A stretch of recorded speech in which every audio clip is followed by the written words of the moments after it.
Welcome, dear listener, to Candlelight Mysteries, where every whisper hides a truth and every shadow conceals a secret. Tonight's tale is titled The Curse of the Crimson Teacup.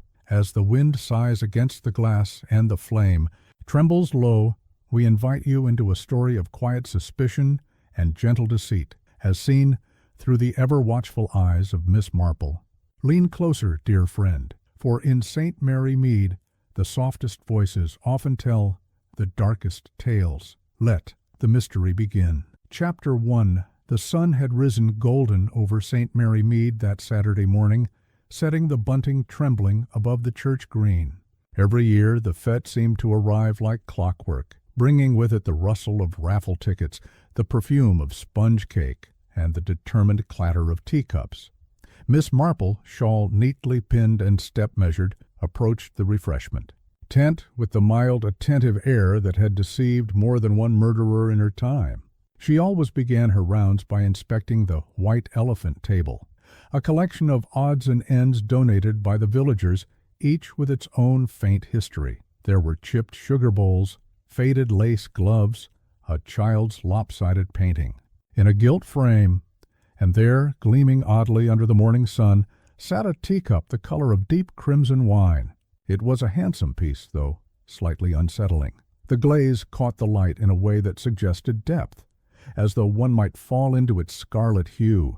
Miss Marple paused, her gloved fingers hovering just above it. The label read, Lot 14, Porcelain Cup, Lady Farncombe's Collection. Behind her, Mrs. Price Ridley's voice rose like steam. You couldn't pay me to touch that thing, Jane.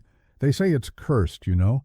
Belonged to that Lady Aurelia Farncombe, the one who died so suddenly, poor soul. Heart, wasn't it? Asked Miss Marple, mildly, still observing the cup. Well, heart, or nerves, or guilt, depending on whom you ask, Mrs. Price Ridley sniffed.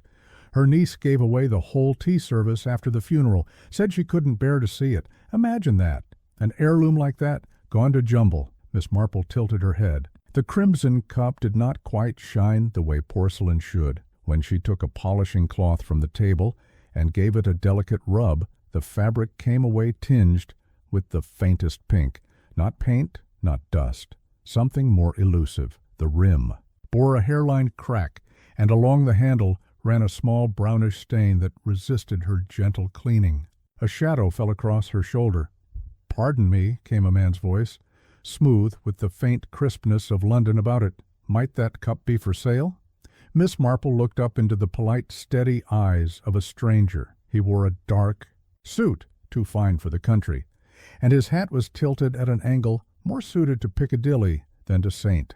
Mary Mead. "I believe it is," she replied pleasantly, "though I should think it requires some care. The glaze seems temperamental." The man smiled faintly. "I've a fondness for such curiosities. May I?" He reached out a hand, then hesitated, for Miss Marple's gaze, mild but unwavering, had fixed on the small cut at the base of his thumb.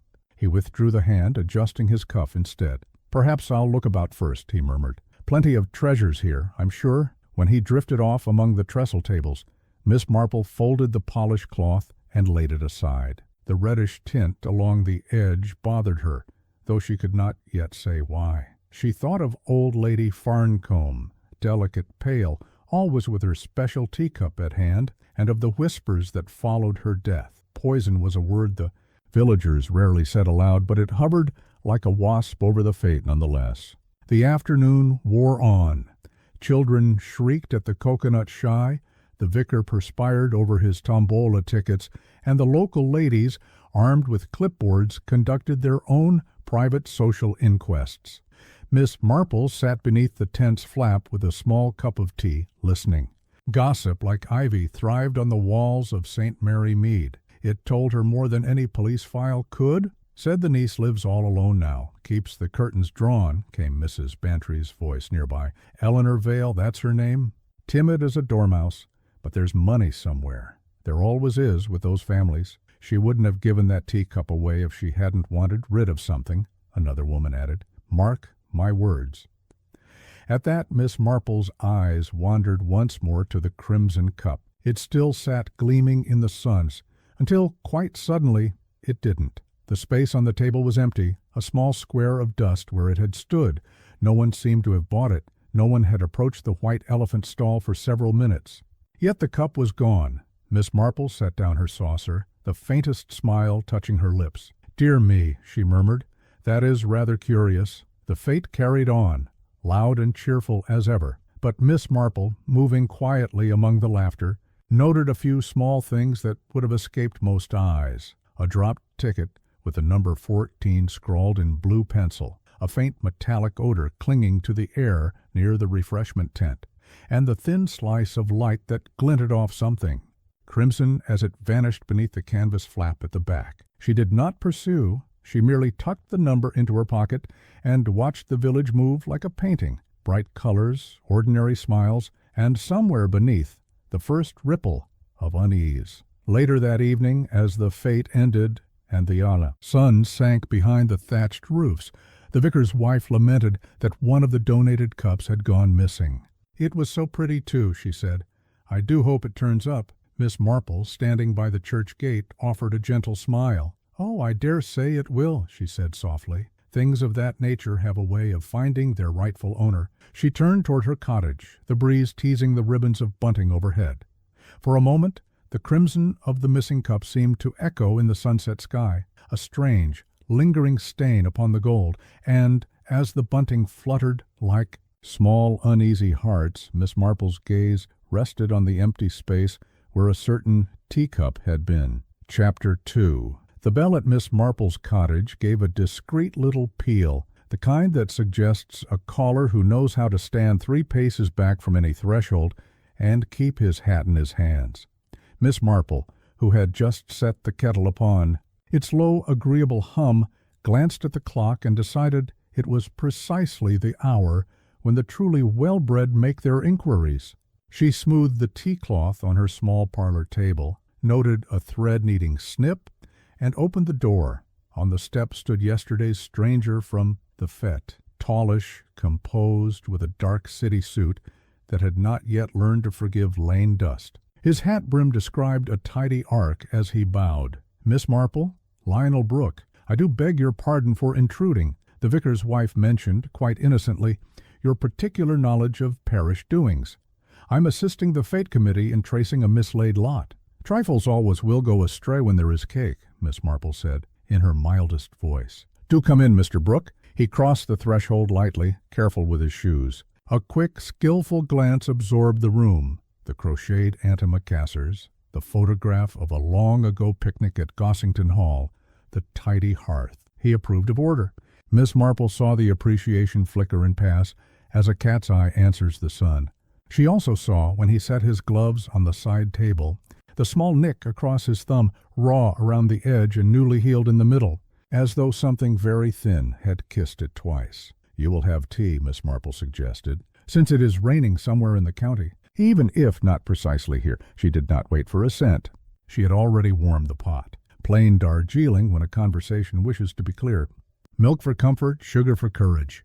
"Will you have either?" "Neither, thank you." His smile bore the faintest air of rehearsal. "You are very kind." The kettle sighed, and Miss Marple poured. "Now," she said, "which trifle is lost?" "A porcelain cup," he said, with that same careful tone. "Crimson glaze. Unusual. It was catalogued as Lot 14. "How curious," Miss Marple murmured. "One's memory rather fastens on red things, don't you think?" "You asked after it yesterday."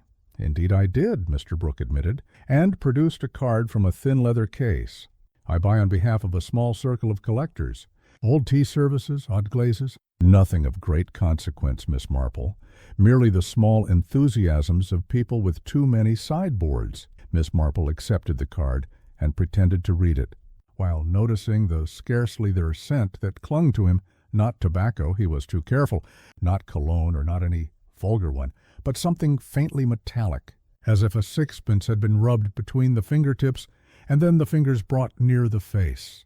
She poured his cup anyway. "Collecting is a human kindness to objects," she said. "We rescue them from oblivion and give them new stories to overhear." He laughed quite genuinely at that, and sat with a suppleness that suggested exercise. "A charming way to put it. The cup, Miss Marple? Do you happen to know where it went?" "I am only a village spinster," Miss Marple said softly. though I have noticed that objects with reputations tend to find hands to hold them. Tell me, did you ever see Lady Aurelia Farncombe drink her tea?" A small pause while he revised his footing. "Lady Aurelia is before my time." "It is before many people's time," Miss Marple agreed, "and yet yesterday her name was everywhere between the coconut shy and the jam stall. We must take care with the dead. Their dishes outlive them." He set his cup down, untasted. "I have a carriage at the Blue Boar and a train this afternoon. If I could locate the cup before the noon post, I would be most obliged." "There is some sentiment involved, Miss Marple." He folded his hands to a neat pyramid. "Shall I be frank?" "I find frankness an excellent habit when accompanied by manners," Miss Marple said. Then, "One of my clients had a connection to the Farncombe household. Recovering the cup would be a—" Closure, Miss Marple repeated, as though testing a new word. It was the kind of word people brought back from London, along with particular shoe polishes and opinions on electric toasters. "Well, the Fit Committee believes the cup was mislaid. The vicar's wife is very distressed. She hates untidiness in an inventory, at table as well?" Mr. Brooke asked lightly. "At table especially," Miss Marple said. She rose and crossed to a small basket, where her sewing lay. With delicate fingers she withdrew a folded square of cotton, the Fates' polishing cloth. Its edge had been cut cleanly away, a narrow band missing like a ribbon from a girl's hair. She laid it on the table between them. "This was used at the White Elephant stall. You see, the crimson left a blush behind." Brooke's eyelids lowered a fraction. "It was the only sign he gave." "Ah!" "I found it in the bin behind the tent," Miss Marple went on, "and I do think it's poor economy to cut away the edge of a perfectly good cloth unless something at that edge wants taking away. A stain that speaks a language better not overheard, perhaps." "You are remarkable," Mr. Brooke said. "Oh, no," Miss Marple demurred. "Only old and given to noticing what young eyes step over." At that moment the lane contributed its customary evidence, a voice and another voice, overlapping, hurrying past the window with that brisk, self-justifying tone gossip assumes when it has moved from suggestion to superstition. "Fainted dead away, she did. The parlor maid, what was her name, Finch, years ago. Mind, the afternoon the lady had her turn, doctor said heart. I know what I heard. And that red cup on the tray." Footsteps scurried on. Miss Marple, who never minded the impoliteness of listening when the truth wanted telling, lifted her brows very slightly. "Mrs. Price Ridley," she observed, "and Mrs. Bartlett. They do like to walk in pairs when the subject runs ahead of them." Mr. Brooke smiled. "And is the subject running toward me, Miss Marple?" "Not just yet," she said calmly, "though it does enjoy your company." He looked for one instant almost amused. Then, as quickly, he sobered and glanced at his watch. "The thing is, if I cannot locate the cup, I may be obliged to inquire more broadly. Advertise, even. Sometimes those methods draw out the wrong sort of attention. Advertisements have a way of turning mirrors upon their writers," Miss Marple replied. She took up her scissors and trimmed the errant thread from the tea-cloth.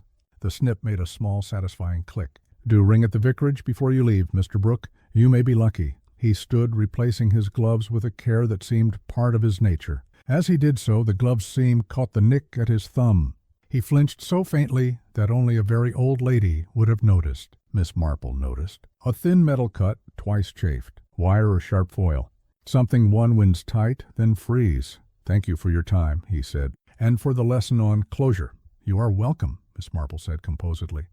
"Do take a biscuit for the road. They are equally consoling in success and failure." He bowed again and departed, the door breathing a whisper behind him. Miss Marple stood very still for a moment, letting the room return to the pitch of her own thinking. Then she collected her things, a light shawl, a hat pin, a small shopping list that had somehow already learned the word chemists, and went out by the garden gate. The village, under a bright, obliging sky, had a habit of displaying its secrets in shop windows. At Mr. Bowden's grocery, tins were stacked like arguments, and from behind them, Mrs. Bantry's alert face popped up with news. "My dear Jane, such goings-on. They say the red cup was cursed. Eleanor Vale's aunt, you know. I always liked Eleanor in a pale way. She has that look of people who live mostly with their own thoughts." "Most people do," Miss Marple said. "The trick is to keep good company there." Mrs. Bantry lowered her voice to a conspirator's purr. Mr. Brooke, that handsome one, was inquiring at the inn. and Captain Royston's name came up. He always does when there's trouble. Eleanor had not an understanding anyway. Royston wanted something out of the old tea set. That I do recall. How very interesting, Miss Marple said. I wonder if Captain Royston's interests run to glazes. My dear, his interests run to anything that will carry him a few miles farther than his pocket allows. Mrs. Bantry twinkled. Do try the seed cake. It is miraculous the way sugar forgives character. Miss Marple bought flour and a paper of tea, declined the cake, and went on to the chemist's. Inside, Mr. Fellows greeted her with professional dryness. He was a narrow man with spectacles that made him look perpetually ready to be sorry for you. Miss Marple, he said. The usual liniment? Not today, thank you. Only a question, Mr. Fellows. I have been polishing an old teacup, very red, one of those glazes that do not show what they are thinking until later. Might a particular salt, if carelessly used, leave a faint metallic odor upon a cloth? Something tangy? Mr. Fellows considered. A number of compounds could do, in theory. Some metal nitrites, for instance, have very distinct odors when mishandled. I would advise against casual polishing of anything suspect. As would I, said Miss Marple. We must not fuss a thing until it tells us what it wants to say. She allowed a thoughtful pause. And would such nitrites alter porcelain ever so slightly? A hairline crack perhaps catching a residue the way a hem catches dust. In laboratory conditions, one might find traces, Mr. Fellows said primly. But really, Miss Marple, this is rather beyond household talk. Households, Miss Marple murmured, are always laboratories. Thank you, Mr. Fellows. You restore my faith in precise words. Outside, the day had ripened into that quiet hour when the village feels like a drawing room. Everyone present, everyone pretending not to watch the door. Miss Marple, who believed in giving people the scene they expected so they would forget to hide, strolled toward the vicarage. She took the long way by the green.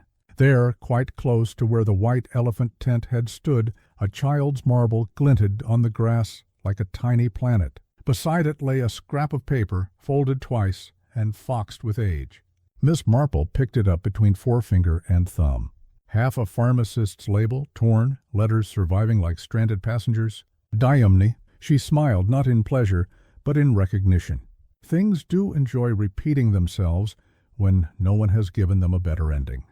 At the vicarage, Griselda, pretty, candid, practical, received Miss Marple with affection and a mild fretfulness. Jane, you darling, tell me we haven't lost something expensive. The committee will make a song about it. We have lost something curious, Miss Marple said, which is rather different. She laid the trimmed polishing cloth on the table. Do you recall who last used this? Griselda frowned. We all did at one point. Though Mr. Brooke did seem keen on the cup, asked to see it, then changed his mind. He's the sort to change his mind neatly, with his nails filed. Nails tidy, Miss Marple agreed. Thumb careless, however. What do you mean? Never mind, Miss Marple said. Where is Mr. Brooke now? Blue Boar, said the vicar, entering with the post. And Captain Royston was in the tap room an hour ago, telling a rather poor story about a naval engagement that did not, I think, occur. Shall I send word to Sergeant Lake? In half an hour, Miss Marple said. First I shall make a neighborly call. On whom? Griselda asked. Eleanor Vale, Miss Marple said, fastening her shawl. She spoke, as one might say, on the weather, gently, but with the kind of finality that makes umbrellas appear by themselves.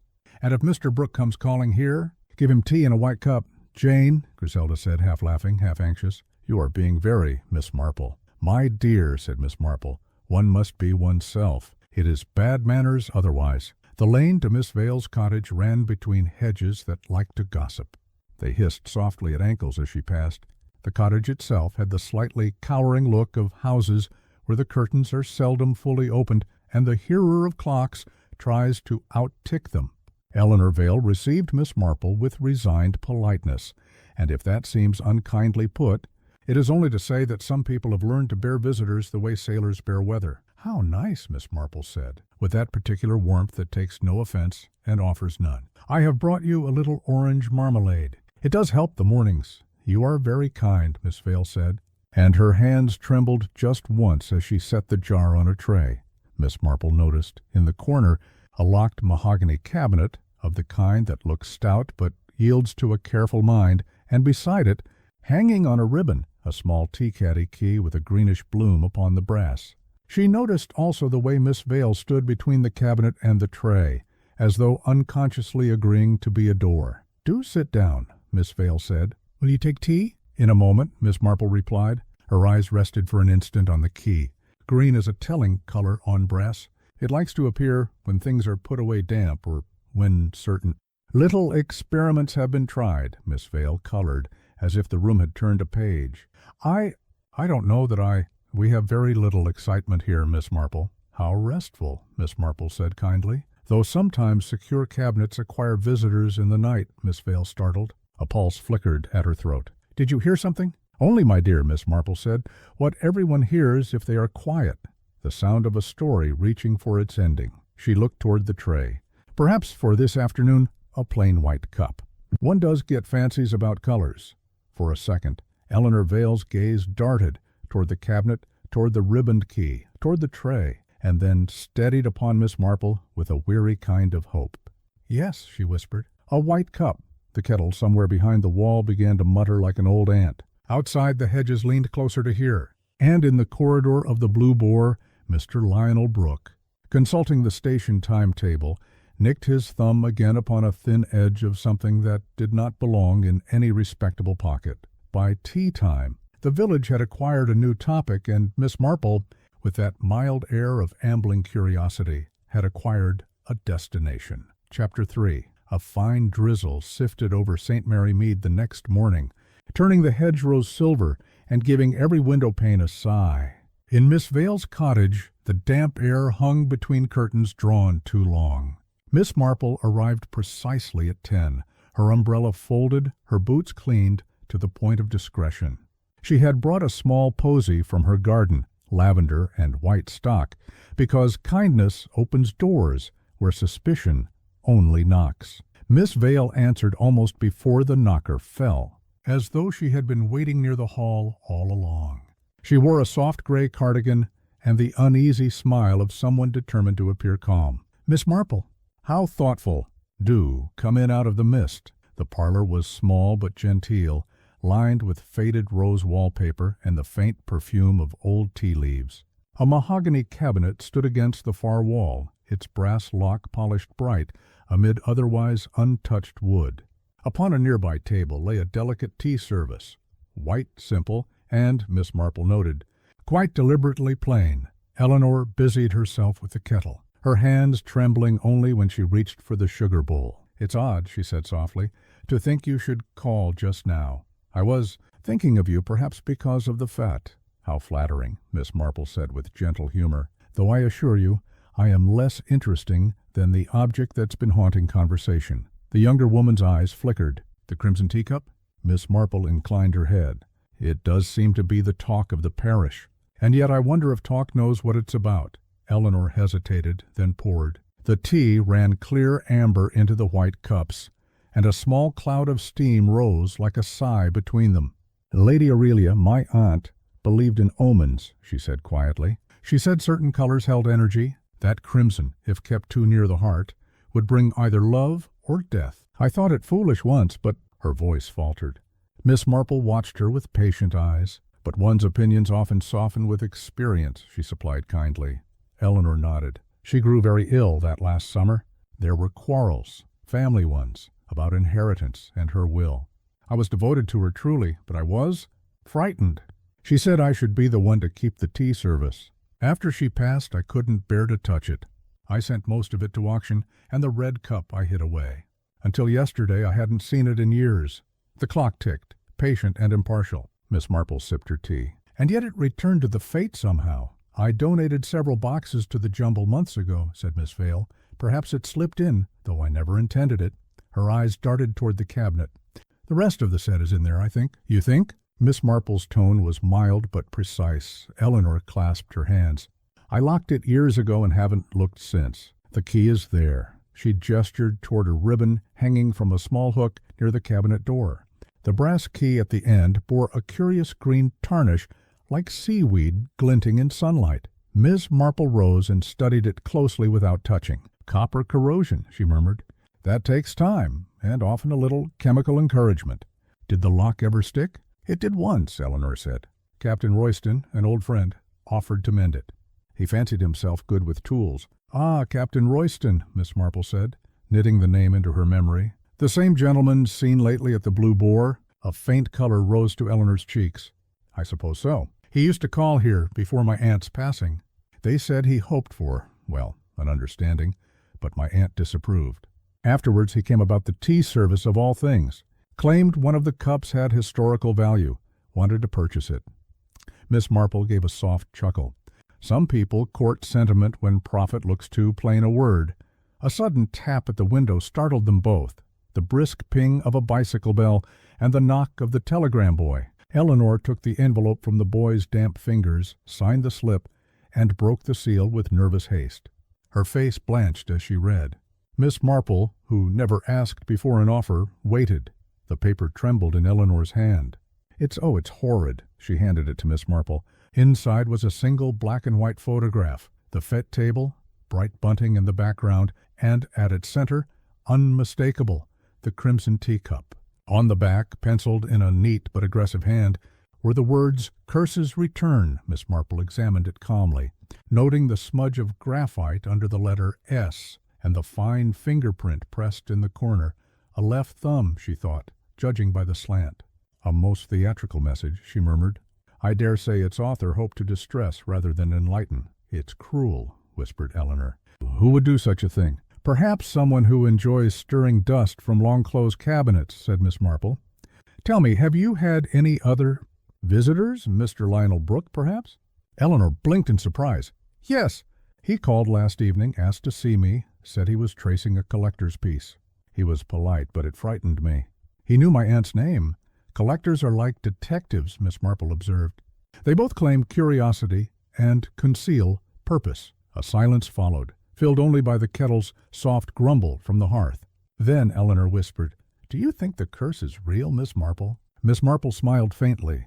"I have never known a curse to operate except through human agency, my dear. But people, they can be remarkably efficient instruments." At that moment the light dimmed, as a shadow passed the curtained window. Miss Marple turned her head, quick as a sparrow. The shadow lingered, a tall outline, hat-brimmed, then slid away. Eleanor gave a small cry. "Probably a tradesman," Miss Marple said calmly, though her mind made note of height and angle. "Still, it's rather late for deliveries." Eleanor gathered herself. "I'll lock the door." "Do," Miss Marple said. "And keep this telegram safe. Such things often tell their truth by accident." Before she left, Miss Marple bent over the tea tray once more. A single droplet had fallen upon the saucer, dried already into a faint crimson tinge, though the tea had been pale and golden. She dabbed it discreetly with her handkerchief and tucked the cloth away. Then, with that familiar blend of tenderness and resolve, she laid a hand on Eleanor's trembling fingers. "Don't trouble yourself too much, my dear," she said. "Whatever haunts you will reveal itself if one only listens politely." Eleanor gave a broken laugh. "You make it sound so simple. Most puzzles are. Once one stops insisting they're complicated," Miss Marple said gently. Outside, the drizzle had turned to mist, and the hedgerows seemed to whisper as she passed. Halfway down the lane she paused, sniffed the air, and caught that same faint metallic tang she had noted on the cloth. Somewhere nearby a match struck, a sharp little hiss, and a man's figure, indistinct through fog, turned quickly away down the crossroads. Miss Marple did not hurry. She never did, but her eyes shone like wet slate as she murmured to herself, "There's method yet behind this mischief. And someone, I fancy, has polished it too well." By the time she reached her gate, the mist had thinned to rain again. She set the lavender vase by her window, took out the handkerchief, and studied the tiny red stain beneath her lamp. It glittered faintly in the light, no pigment she knew, but something crystalline. She smiled, though her heart ached a little. "A chemical flirtation," she said, "and perhaps a memory too long steeped." Outside, thunder muttered distantly, like a warning spoken behind a closed door, and as the kettle began to whisper, Miss Marple's eyes brightened. Someone was brewing more than tea. Chapter 4, the next morning, dawned bright but brittle, with a cold clarity that made every tile and treetop in St. Mary Mead stand out in perfect, suspicious detail. It was a Sunday sort of silence, respectful but full of waiting. By 8:30, the village had decided it was time to discuss the curse again. At the Blue Boar Inn, the kettle sang behind the counter while the landlord wiped down polished glasses that caught the light like magnifying lenses. Mr. Lionel Brooks sat at the far end, immaculate as always, stirring a cup of coffee he hadn't yet tasted. His eyes, however, weren't idle. They followed every movement in the mirror behind the bar, especially the man leaning on the hearth, boots dusty, cap tipped low. "Captain Royston, you've the look of someone who's lost a wager," said the captain, grinning without warmth. "Or perhaps a cup." Brooks smiled, that thin, urbane smile that belonged more in a London drawing-room than a village tap-room. "Merely taking breakfast. Bit early for collectors, isn't it?" the captain asked. "Unless there's profit in piety now." The landlord cleared his throat in warning, but Brooke only said, "Profit is such a vulgar word. I prefer appreciation. Though I do admit, Captain, the item I'm tracing carries—" "Sentiment," Royston barked a laugh. "You mean the Farncombe cup? Well, you'll not find sentiment in it. Only trouble, and more of that than it's worth." Brooke's spoon clinked once against the saucer, deliberate as punctuation. "Do tell me more." "Let's just say Lady Aurelia had enemies, and most of them were kin," the captain replied. "If you're smart, you'll keep your fingers off relics that come with ghosts attached." There was a pause. Then from the corner table old Mr. Toombs muttered, "And a poisoner's story too, eh?" "That cup was hers the night she died." "Heart attack," the doctor said. "But not everyone's heart fails the same way." The words spread like ripples in tea, outward, quiet, and unstoppable. Meanwhile, in the High Street, Miss Marple was knitting outside the post office. She didn't need to eavesdrop. Gossip always came to her of its own accord, like a cat that finds the warmest lap. Two young women from the haberdashery walked by, voices half lowered, yet entirely audible. "They say Eleanor Vale's been seen crying at her gate," whispered one. "And that Mr. Brooke called again after dark," said the other. "Imagine, a stranger, and her alone in that cottage. She brought this on herself, they say, keeping cursed things about." Miss Marple clicked her needles softly. "Poor creatures," she murmured, not without sympathy. "It's always safer to curse an object than to forgive a person." Just then, Sergeant Lake came tramping down the lane, mustache bristling with purpose. "Morning, Miss Marple." "Fine day, eh?" "Quite fine," she said. "Except for the clouds of conjecture, which seem rather dense this morning," the sergeant chuckled. "I'll clear the air soon enough. Got an odd report from the inn. Strangers asking after antiques, letters being sent under false names." "Maybe nothing." "Nothing," Miss Marple said, "has a way of becoming something when enough people notice it." He tipped his hat, bemused, and went on his way. Miss Marple, however, sat perfectly still. For just then, a tiny square of paper fluttered from beneath the post office board, caught by a passing draft. She stooped to retrieve it. It was folded twice, age yellowed at the edges, with a single torn line of print. Diumnit, the rest was gone. Miss Marple frowned very slightly, tucking it into her pocket. The chemist's warning from 2 days prior hummed faintly in her memory. Metal nitrites have a distinct odor when mishandled.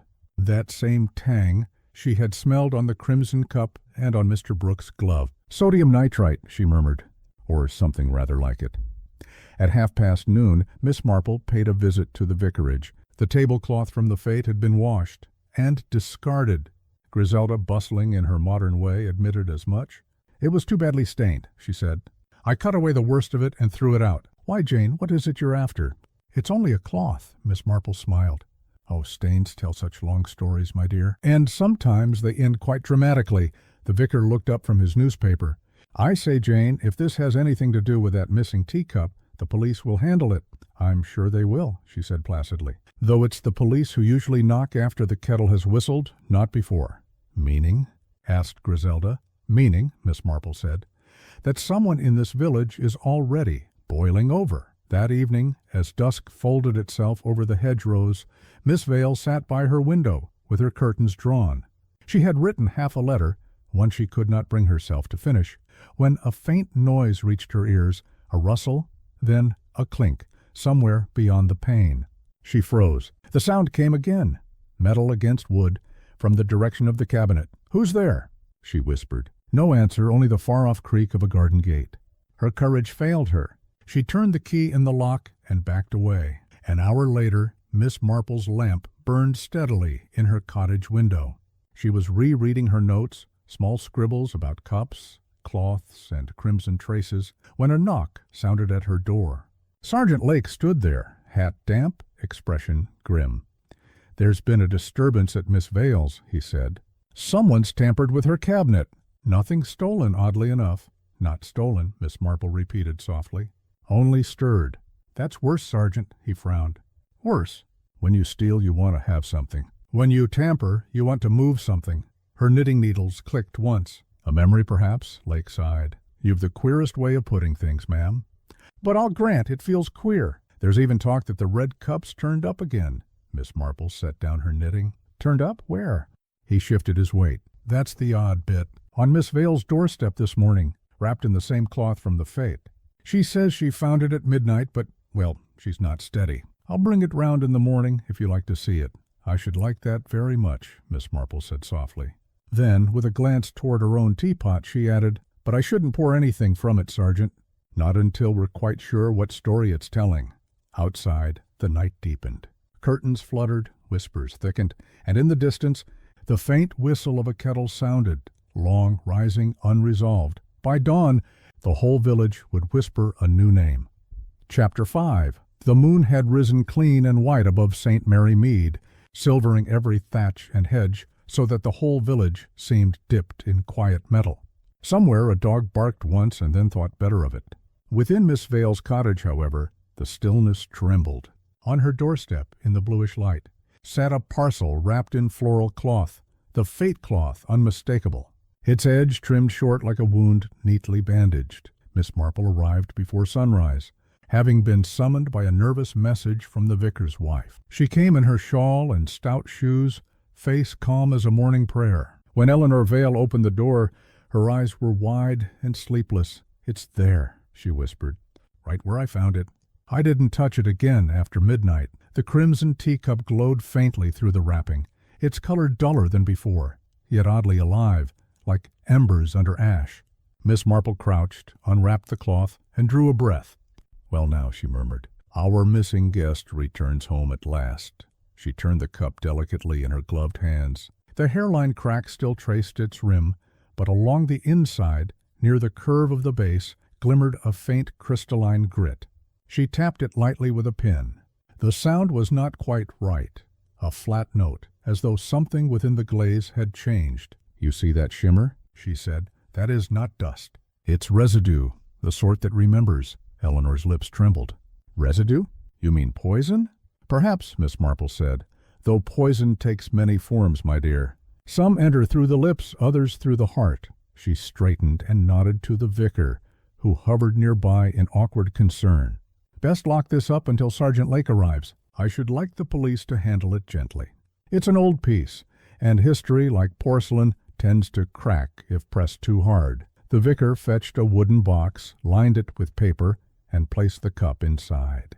When the lid shut, Miss Marple caught a faint scent, sharp, metallic, unmistakable. "Yes," she whispered to herself, "exactly as before." By mid-morning, the entire village had decided the curse had truly returned. Mrs. Bantry claimed she'd seen a red glow through Miss Vale's window. Mrs. Price Ridley insisted it was the devil's color, and that Miss Marple ought to have thrown the cup into the pond. Miss Marple, meanwhile, sat at her cottage desk, writing neatly on half a sheet of notepaper, "Sodium nitrite, discoloration, metallic scent, oxidized rim." Her fountain pen hesitated over the next word, intention. She underlined it once. Then, setting the pen aside, she gazed out at her garden where the roses nodded like gossiping heads in the breeze. At 11 sharp, Sergeant Lake arrived, bearing his usual air of honest bewilderment. "It's a rum business, Miss Marple," he said, setting the wooden box on her table. "We'll be sending the cup up to the county lab. But there's another thing. Someone's been watching Miss Vale's cottage. One of the lads saw a figure near the hedge last night. About 6 feet, maybe more, wearing a hat." "Mr. Lionel Brooks' height?" Miss Marple asked, pleasantly. "Could be," Lake said. "Or Captain Royston's. I'm beginning to think both of them are too interested for their own good. Or for Miss Vale's," Miss Marple said quietly. "Tell me, Sergeant, do you recall a thumbprint on the fate cloth?" "Thumbprint?" He frowned. "We've got the cloth in evidence now. Funny you mention it. There was a smudge, reddish, right-handed. "But faint." Miss Marple folded her hands. "Reddish, you say? And the print ridge broken near the top?" Lake blinked. "How on earth—" "Oh, I notice little things," Miss Marple said. "Mr. Brooke, for instance, has a nick on his right thumb. Same place. But I wonder, Sergeant, do you suppose a man that careful would leave such an obvious trace? Or might he be the sort who knows when to let himself be suspected?"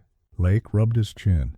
"You think he's being framed?" "I think," Miss Marple said, "someone has learned to play at theater, and our Crimson Teacup is the stage prop." That evening the moon came back, larger, whiter, more watchful.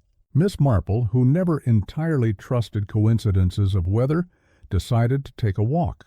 She crossed the green, her walking stick making its quiet rhythm, until she reached the shadowed outline of Miss Vale's cottage once more. A single lamp burned within. Through the lace curtains, Miss Marple saw Eleanor seated at her writing desk, head bowed over a letter. The faint glint of tears marked her cheek. From the hedge came the whisper of motion, a figure slipping away toward the gate. Miss Marple moved lightly to intercept, and the moon revealed for an instant the pale oval of Mr. Lionel Brooke's face. He froze, then smiled his impeccable smile. "Out for a stroll, Miss Marple?" "Always," she said. "And you?" "I came to reassure Miss Vale," he said smoothly. "She's overwrought. Thought perhaps she'd rest easier if she knew the cup would fetch a good price." Miss Marple's eyes twinkled. "Why, one might say it's already fetched quite a lot of attention." "Attention is a form of currency," Brooke said, and tipped his hat. "Good night, madam." He moved off into the trees, his polished boots making barely a sound. Miss Marple watched him go, then turned back toward the cottage. The curtain flicked, Eleanor Vale peering out, her face pale against the glass. Later, back in her own parlor, Miss Marple stood before her lamp, the amber light flickering on the page of her notes. She added one more line, thumbprint too perfect. Left hand overlooked, she sat down, thoughtful. "No man who stages guilt so neatly," she murmured, "would risk a real fingerprint. But someone else might, if she wished to make him seem the villain." A draft fluttered the curtain then, and Miss Marple glanced toward the window. The moonlight poured across her tea tray, silvering the porcelain cup she used each evening. White, spotless, unassuming. She lifted it to her lips, then paused, smiling wryly. "No, my dear," she told it, "I think we've had enough crimson for 1 week." Outside, the wind shifted, carrying the faintest echo of laughter, or perhaps of a sob. It was impossible to tell. The Crimson Teacup slept in its box at the vicarage, yet the air around St. Mary Mead held the weight of something still unspoken. The moon set, and with it, the village's certainty. By morning, only questions remained. Chapter 6. Morning. Sunlight slanted through lace curtains, laying polite patterns across Miss Marple's breakfast table. She stirred her tea absent-mindedly, though her mind was far from the marmalade and toast. The Crimson Teacup, now sealed away in the vicarage's custody, had refused to leave her thoughts. She could still see the faint shimmer inside its crack and smell that strange, sweet metal scent. Something in it tugged at her sense of proportion, not a murderer's madness, but a housekeeper's mistake, made deliberate by time. "Poison," she murmured softly to the empty room. "Yes?" "But household poison, the sort that hides in polished tins and tonic bottles." Her cat, a patient tabby named Admiral, gave a small questioning purr. "Quite right," said Miss Marple kindly. "We'll begin where all mischief does, with those who polish silver, and pour tea." That afternoon she paid a call on Mrs. Finch, who lived in a modest cottage on the road toward Much Benham. The sign outside her gate read, "Laundress and Repairs," a brave front for a woman who had once served in the grand rooms of Lady Aurelia Farncombe's household. Mrs. Finch was white-haired, brisk and proudly hard of hearing in one ear, a condition that allowed her to choose which questions to ignore. She greeted Miss Marple with a curtsy and a wide smile. "Well, if it isn't Miss Marple. Come to talk over old days, have you? Or to see how the lace collars turned out?" "Neither, my dear," said Miss Marple, stepping inside, "though your collars are beyond reproach, as always. I was thinking about Lady Aurelia's last summer at the Hall, and a certain red teacup." Mrs. Finch froze. Her eyes widened, then softened into weary memory. "Oh, that cup again. I'd hoped it was buried for good. Nasty thing. Always gave me a chill to touch." Miss Marple folded her gloves neatly on her lap. "You were with Lady Aurelia until the end, were you not?"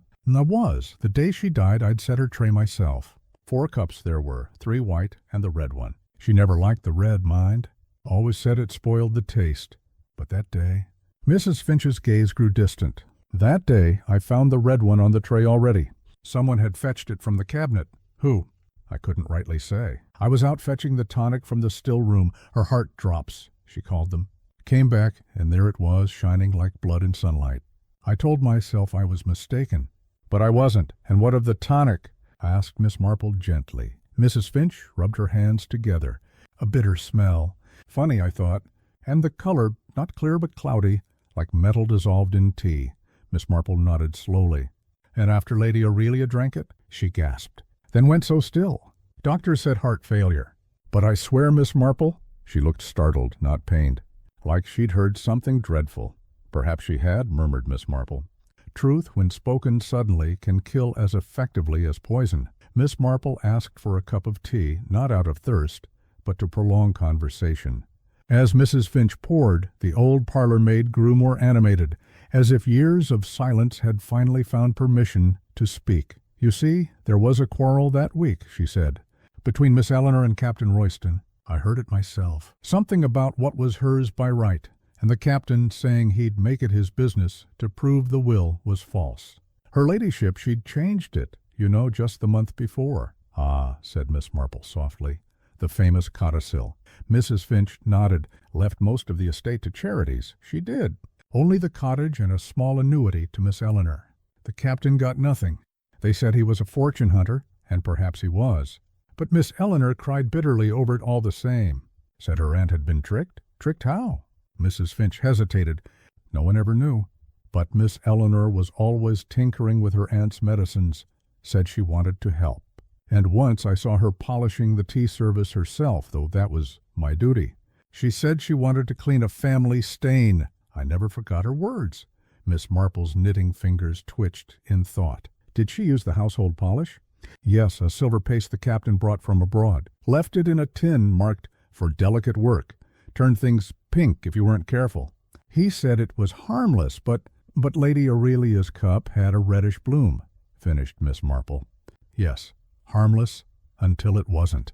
A log cracked in the hearth. The fire flared. Mrs. Finch shivered and reached for her shawl. I've often wondered, Miss Marple, was it accident or plan? Because that day when Lady Aurelia went, the key to the tea caddy was missing, and a week later it turned up in the scullery, green as moss. Miss Marple's eyes brightened. And sticky? Mrs. Finch blinked. Why, yes. How could you know? Because, my dear, Miss Marple said, chemistry behaves like gossip. It leaves traces everywhere. When Miss Marple took her leave, the air outside smelled faintly of rain. She paused at the gate to look back at the cottage. In the window, Mrs. Finch was peering into her teacup, lost in thought. So much tragedy begins with kindness, Miss Marple murmured. A maid meaning to help, a niece meaning to comfort, and a captain meaning, perhaps, to win something he never earned. She followed the lane home, umbrella tapping the gravel. Her mind, brisk and orderly, sorted details as she walked. The clouded tonic, the red cup, the missing key, the new will, the green tarnish, each fact settling neatly in its drawer. When she reached her cottage, the postman was just leaving. On her mat lay a single envelope addressed in an elegant hand. Inside was a note, unsigned. You look too closely, Miss Marple. Leave the past alone. She smiled faintly, folded the note, and placed it between the pages of her gardening almanac. Oh, but dear me, she said aloud, that's the very opposite of what I ever do. At her window, the setting sun turned her roses to the color of spilled tea, a crimson that was no longer merely beautiful. In St. Mary Mead, even furniture remembers. Chapter 7. Dawn came thin and gray over St. Mary Mead, washing away the last of the storm. Inside her neat little cottage, Miss Marple sat at her writing table, spectacles low on her nose, the window cracked open to let in the smell of wet earth and distant church bells. The Crimson Teacup, now safely sealed in a police box at the station, might have been far away, but its ghost seemed to linger in the scent of polish, in the faint shimmer of the kettle, in every small domestic ritual she performed. On her table lay a curious little arrangement. A white china cup, spotless, a slice of lemon, a thin piece of metal wire, gleaming, and a pinch of powder that looked, to the untrained eye, like ordinary salt. Miss Marple leaned close, her expression gentle but absorbed. "We mustn't judge too soon," she murmured, as if to the cup itself. "Every innocent household thing has its secret ambition." She took a drop of the liquid she had concocted, vinegar mixed with tonic water, and let it fall upon the lemon. It hissed faintly, a sound so small it might have been imaginary. The edge of the wire darkened ever so slightly, turning the faintest red. "Ah," she whispered. "Yes, that will do." She wiped her hands carefully and reached for her notebook. "Sodium nitrite, exposed to acid, discolors metal and porcelain. A tonic containing citrate. Yes, that would do it. The perfect disguise. A sip of heart medicine, a cup of tea, a touch of polish to mask the taste, and a quiet death." Admiral the cat jumped up onto the table, sniffing the lemon with faint disdain. Miss Marple stroked him absent-mindedly. "It's the little things, you see," she told him softly. "People always think murder means violence. A gun, a knife, a fit of rage. But true mischief lives in teaspoons and habit. A lady who always drinks from one cup, a niece who prepares her tea with trembling care. Love is the perfect cover for convenience." The clock struck 9. She rose, slipped on her gloves, and reached for the telephone. At the police station, Sergeant Lake sounded more puzzled than ever. "So you're saying the poison wasn't deliberate?" he asked. "That it just happened?" Miss Marple's tone was kind but firm. "Oh, no, Sergeant. Nothing ever just happens. But it might not have begun as murder. Perhaps a mild attempt to alter a tonic or to frighten an old lady into changing her will, something clumsy meant only to alarm.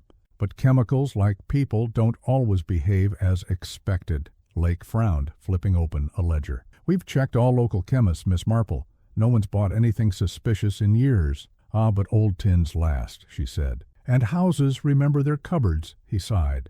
"So what now?" "I should like," said Miss Marple, "to see the will itself, and perhaps the handwriting on that telegram photograph. You recall the message, 'Curses return'?" Lake nodded. "We've sent it to the lab. Graphite smear, left-handed writing." "Left-handed?" Miss Marple repeated, eyes brightening. "And who in our little play is left-handed, Sergeant?" The sergeant hesitated. "Captain Royston," he said slowly. "Indeed," said Miss Marple. "And yet the thumbprint on the cloth was right-handed. Curious, isn't it? Unless one wished to imitate another's carelessness." Lake stared at her. "You think Miss Vale—" "I think," Miss Marple interrupted gently, "that Miss Vale has been afraid of her own memory for too long. She's tried to bury it under politeness, and now it's bubbling back up like tarnish." By mid-afternoon, Miss Marple had made her way once again to Miss Vale's cottage. The air was still and damp, the lane quiet except for the cawing of distant crows. The garden looked tidier than before. Someone had swept the path and trimmed the hedges. Guilt, Miss Marple thought, often seeks its absolution through tidiness. Eleanor Vale answered the door quickly, as though she'd been listening for it.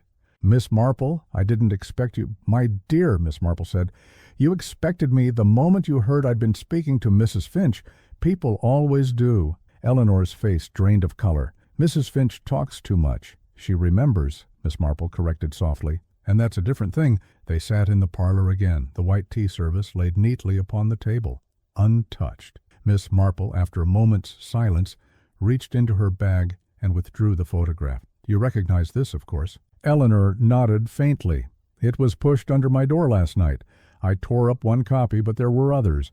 Written with the left hand," Miss Marple said, "which would seem to point to Captain Royston. And yet—" Eleanor looked up sharply. "Yet what?" Miss Marple leaned forward slightly, her tone as gentle as warm milk. "Yet you are the only person who knew that handwriting before the police did. And the graphite smudge, it matches the pencils you keep by your writing desk." Eleanor blinked. "You think I think you're frightened," Miss Marple said simply, "and people who are frightened often try to control what cannot be controlled. Tell me, my dear, why invite Mr. Brooke to St. Mary Mead at all?" Eleanor's lips trembled. "He answered an advertisement," she said at last. "I placed it myself. I thought if someone else sought the cup, if attention turned toward him, then perhaps the whispers would stop." Miss Marple nodded slowly, kindly. "You wish to draw the eye away from your doorstep. How very human. But what of Captain Royston? Eleanor's gaze dropped to her folded hands. He came last month, demanded money, said he'd tell everyone I'd experimented with my aunt's tonics. He said I'd killed her. I hadn't. I only meant to scare her, truly I did. She'd changed the will and her voice broke. I only wanted her to see how frail she was, to relent. I didn't know the tonic would... Miss Marple placed a hand over hers. The heart is a fragile thing, she said softly. Yours as well as hers. They sat in silence for a long while, broken only by the ticking of the small mantel clock. When at last Miss Marple rose to go, she paused at the door. One last thing, she said quietly. The crimson cup that returned. You placed it there yourself, didn't you? Eleanor gave a faint, despairing nod. I thought, if it appeared again, they'd stop blaming me, that it would seem cursed indeed. Miss Marple smiled sadly. Curses, my dear, are only guilty consciences with better publicity. That night Miss Marple returned home and lit a single candle on her desk. She unfolded all her notes, smoothing the creases as one might smooth the wrinkles of an old truth. Beside her, the kettle began to whistle softly. The pattern's quite clear now, she murmured. Tonic, polish, fright, inheritance, every thread loops back to fear. She looked out the window. Across the way, Eleanor's cottage stood dark and still. Somewhere inside, the young woman was weeping, and somewhere else, Miss Marple knew, a uniformed man was stepping off the evening train, ready to make a formal arrest. She blew out the candle, whispering to the quiet room, "Let's hope the truth pours out gently." Miss Marple folded her hands. In the silence, the truth began to pour. Chapter 8. The following evening. The rain returned, slow and deliberate, tapping the rooftops as though to remind St. Mary Mead that even quiet villages have unfinished business. At the vicarage the fire crackled, the lamps glowed softly, and 3 visitors sat arranged like careful punctuation around the sitting-room hearth. Miss Eleanor Vale, pale and composed. Captain Royston, all bluster and forced ease. And Mr. Lionel Brooke, neat as a chess piece, his gloves folded precisely beside him. Miss Marple, small and serene, presided from the corner armchair, her knitting basket at her feet. Sergeant Lake stood by the mantel, notebook ready, though he looked far more student than enforcer. "Now," said Miss Marple, with the gentle firmness of a schoolmistress about to explain an arithmetic puzzle, "let us pour the tea properly for once, shall we?" Griselda, the vicar's wife, did the honors, a tray of white porcelain cups, each gleaming like innocence itself. There was no crimson among them tonight. Miss Marple's tone carried a calm warmth as she began. "It is, you see, a story of habits, of how lives are measured by repetition. Lady Aurelia always took her tea in the crimson cup. Miss Vale always prepared it. Captain Royston always hoped she would change her will, and when she did not, something else had to be changed instead." Eleanor Vale flinched as though struck, but Miss Marple's gaze remained kind. "I believe," she went on softly, "that you meant no harm, my dear. You merely wished to frighten your aunt, to make her reconsider, perhaps to add you back into her will. You tampered, just slightly, with her tonic, using a substance you found in the silver polish Captain Royston brought from abroad. It turned things pinkish, didn't it? And you thought that curious trick might serve you. A harmless scare." Eleanor's hands twisted in her lap. "I never meant to hurt her," she whispered. "No," said Miss Marple gently. "But fear and chemistry are both volatile things. The mixture reacted. What you thought would only alarm her stopped her heart instead." Captain Royston snorted. "Rubbish! She's trying to pin this on the girl." Miss Marple lifted one finger, and he fell silent. "You, Captain, have your own chapter in the tale. When Lady Aurelia died, you saw your chance. You took the remaining polished tin and the cup, intending to sell them to collectors who admired unusual glazes. But guilt or greed led you to tamper further, to erase evidence that could tie back to you. You polished away the stain, you disposed of bottles, and then you vanished from the village. For years the story slept." She turned her gaze to Lionel Brooke. "And you, Mr. Brooke, entered much later. Not by chance, of course. You were sent by the captain's associate, a man who heard of the crimson set and smelled profit. But you found more than you bargained for. A frightened woman with a long memory and a conscience that rattled louder than any skeleton." Brooke inclined his head slightly, his smile thin. You are very shrewd, Miss Marple. Merely observant, she said. You see, when the cup reappeared at the feet, Miss Vale realized it could all come back. The whispers, the suspicion, and so she tried to control the story once more. She wrote that little note, "Curses return," herself with her left hand to mimic the captain's writing. She placed the cup on her own doorstep, hoping that discovery would seem mysterious rather than incriminating. Eleanor's voice broke. "I wanted to believe it had all been chance, that the cup was cursed, not I." Miss Marple's tone softened. "We all prefer curses to guilt, my dear. They make better bedtime stories." For a moment only the fire spoke, crackling softly. The kettle, newly filled by Griselda, began to murmur on the sideboard. Miss Marple waited until it whistled gently, then poured a cup for each of them. Steady hands, white porcelain, ordinary Darjeeling. "This," she said, "is how peace should be served, plain, warm, and without secrets." Captain Royston scowled, but said nothing. Sergeant Lake cleared his throat. "Miss Vale, I'll have to take a full statement. Given Miss Marple's account, the coroner will likely treat this as manslaughter, not murder." "Accidental poisoning under distress." Eleanor nodded, tears on her lashes. "I'll tell them everything," she whispered. "I'm tired of hiding." Miss Marple rose, her expression touched with quiet compassion. "Good. The truth once poured out cools quickly if left to settle." She turned to the window then, watching as the rain thinned to drizzle. Outside, the church bell tolled softly, calling no one in particular, merely reminding the world that time moves on. Griselda approached, voice low. "Jane, how did you know?" "Oh," Miss Marple said, with a faint, mischievous smile. "The moment I saw that photograph, I recognized the pencil smudge. Miss Vale uses hard graphite, F grade. The captain writes in softer lead. And the left-handed disguise was too perfect. Real left-handers smudge the words as they write. Hers were untouched." Griselda shook her head in admiration. "You always see what others miss," Miss Marple chuckled. "Oh, one must. Life, my dear, is full of little stains that mean rather a lot if you know where to look." Later that night, after the police had gone and quiet returned to the village, Miss Marple sat alone in her parlor, knitting once more. Outside the rain had stopped, and the candle beside her flickered with the gentlest tremor. On her table stood a teacup, white, clean, and ordinary, filled halfway with warm chamomile. She gazed at it for a long while before taking a sip. In the distance, a night train passed, faint and mournful. The sound reminded her of all the cases she'd known, the wicked and the pitiable, the foolish and the kind. "So much unhappiness," she murmured, "and all for want of honesty." The cat curled in her lap gave a sleepy purr. Miss Marple smiled faintly. "Yes, Admiral, but at least St. Mary Mead may rest easy again."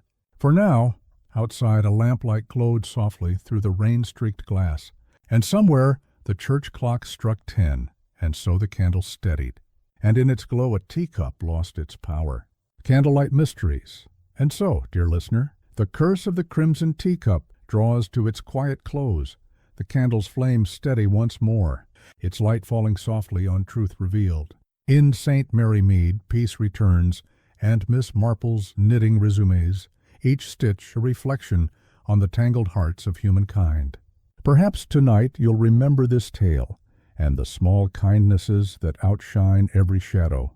If you enjoyed The Curse of the Crimson Teacup, subscribe to Candlelight Mysteries, where every secret is revealed by the soft glow of candlelight. Until next time, dear listener, another secret fades by candlelight.